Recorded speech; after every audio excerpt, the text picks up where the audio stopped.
It all began in 1989 with the disappearance of a 10-year-old girl in a quiet Swedish town. For 15 years, the case went cold until the police exposed the suspect, the man with the dog. We start here because this is not just a story I've researched. I have met and I have spoken to the man with the dog.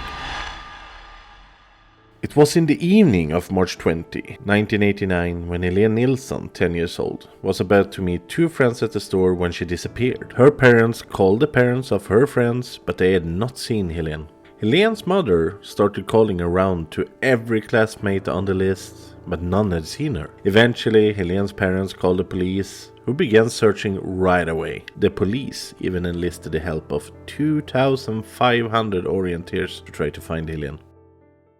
Sadly, Helén's body was discovered 6 days later on a stone cairn in a place called Tollarp. Her body was inside a plastic bag. Next to her was another bag with her clothes inside. Helén had been the victim of sexual and physical abuse. She had also been held captive alive for at least 4 days. In Hörby, the population grew uneasy and scared. They arranged a torch procession to honor Helén. According to witnesses, many people had the same thought, wondering if the murderer walked among them. After the murder, Helén's family did not want to talk to the media, but as always, the media still took pictures inside their house without their consent and later published them. The police began the investigation right away. They secured DNA through sperm, pubic hair and animal hair found on the Helén's body. Witnesses reached out to the police with both false and useful tips. Some suggested the hair could come from fishing equipment,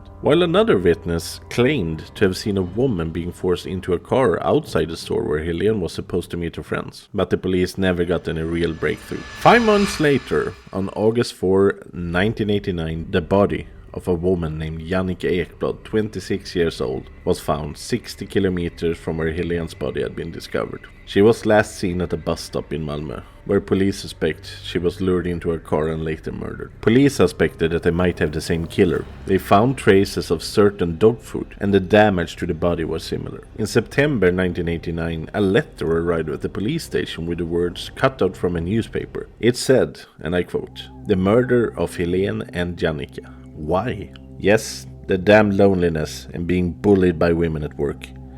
Preparing revenge.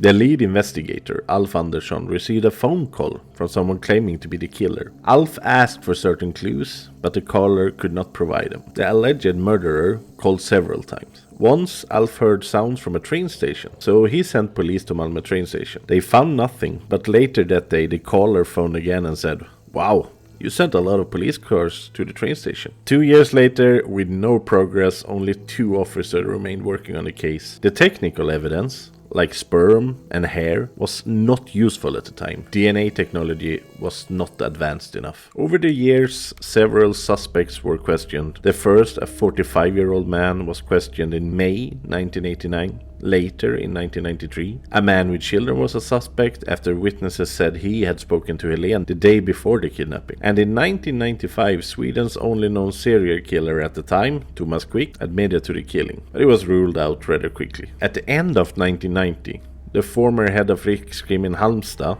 Per-Åke Åkesson, began investigating the murder himself. He returned to Hörby to examine the night Helén disappeared. It turned out that on that evening, 10 people with connections to sexual crimes were in the area. 2 days after Helén was found, a father called the police to report that his young daughter had been assaulted in the park near their house. A young man had tried to rip off her clothes. That man was later convicted in 1993 for raping 2 young girls. It turned out that he and his cousin had been near the store at the same time Helén was supposed to meet her friends. They were questioned, but later released when the pubic hair sample did not match. Still, they were not completely cleared. Meanwhile, at the same time, in Vimmerby, 275 kilometers from Hörby, The Dog's Day was being celebrated. In the parade walked a man named Ulf Olsson with his golden retriever Pia-Lotta. Ulf was often called the man with the dog because he was always seen outside the library or the betting shop with his dog. He was a known outsider and moved to Vimmerby only 1 year after Helén's murder. He met a woman, had a son, but the relationship ended quickly. According to Ulf, He was tired of her smoking. He lost the custody battle of his son and began drinking heavily. That was when he lost his job. He fought for visitation rights, but never got them. Ulf was also suspected of causing over 200 tires to explode after someone placed spikes on the road in central Vimmerby. He was caught one time pouring out spikes on the road, but he was never convicted.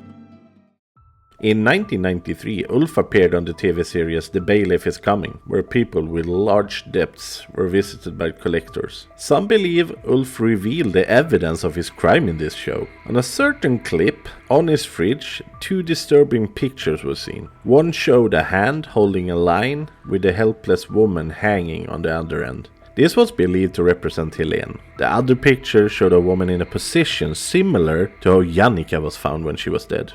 Ulf often visited a local computer store in Vimmerby, and this is where I come into the story. I was 14 years old in 2002, practicing at my first company. I love computers, and the boss of the store was one of the kindest people I knew. It is probably why Ulf was allowed to visit with his dog. He had a PC at home, but no internet due to his debts. So he came to the store to download movies and other files. But he was strange. I remember working on a PC with a colleague when he suddenly said to me, "You know what I regret? I regret listening to my lawyer who told me to give up custody of my son." The creepiest encounter was when I was eating alone in the lunchroom. He came in with his dog and told me to feed it. Then he asked if I had a mother. I said, "Yeah." And he replied, "I would like to meet her." I nervously said, my dad would not like that." And he gave me an extremely creepy smile.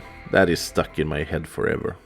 Ulf worked in a workshop in Hör before he moved to Vimmerby with a colleague named Helén Nilsson. She had always suspected him of the murder ever since it happened. She remembers Ulf openly admitting at work to being with young girls in other countries. He admitted that he had once killed his dog for not listening to him. Lena said that the company had the same type of bag she imagined Helén was found in, easy to take from work. She always felt something was wrong with Ulf, but she doubted herself, thinking no one could kill a child and then continue working as if nothing ever happened. One day, by coincidence, Lena visited her sister, where Monica Oled was. Monica was an investigator in Helén's case and had been investigating the cousins who were released due to the pubic hair evidence. Lena told Monica about her suspicions regarding Ulf. Monica was immediately interested.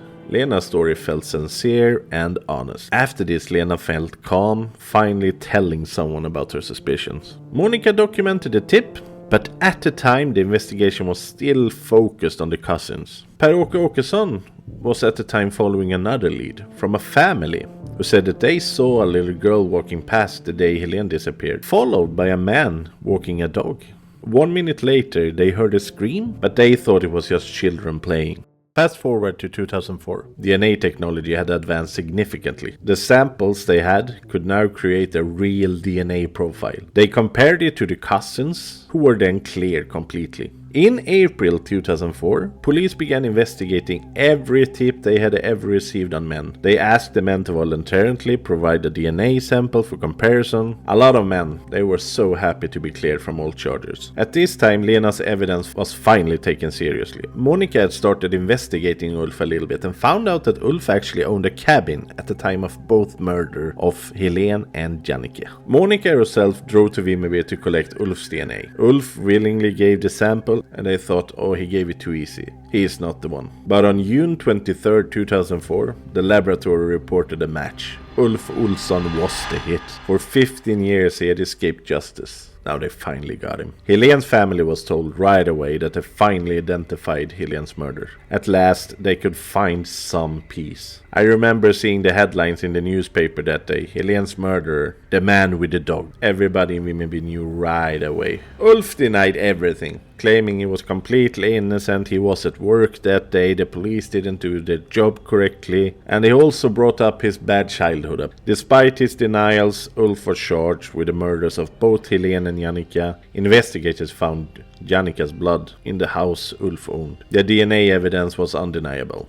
The sperm found on both victims were matched with Ulf's DNA. It was a complete match. Even confronted with the evidence, Ulf continued to deny responsibility until the very end. He was sentenced to life in prison, A sentence later changed to forensic psychiatric care, which in practice can last for life. After his sentencing, Ulf started a blog where he insisted on his innocence. On January 10, 2010, he wrote his final entry. "The best for me is to simply die instead of stay here as a living dead." Shortly after, he took his own life.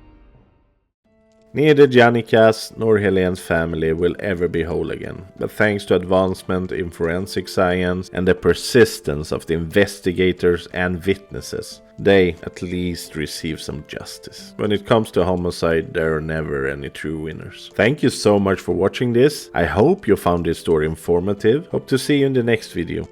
Bye!